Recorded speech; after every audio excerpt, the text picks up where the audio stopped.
Asset declaration के ऊपर भी आईएमएफ को बताया गया है कि इस्टेब्लिशमेंट डिवीजन जो है वो ग्रेड 17 से 22 तक के जो ऑफिसर्स हैं उनकी जो एसेट डिक्लेरेशन है उसके रूल्स, उसका लॉ बन चुका है वैसे।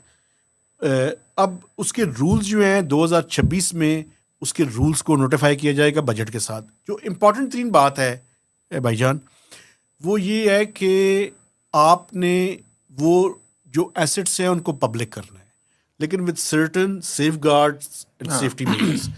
जो उससे ज़्यादा इम्पोर्टेंट बात है वो ये है कि ये तो पहले भी एसेट्स हो रहे थे, लेकिन इसमें एक बात पहले ही थी, एक बात इम्पोर्टेंट है सर, उसकी वेरिफिकेशन का मैकेनिज्म भी होगा।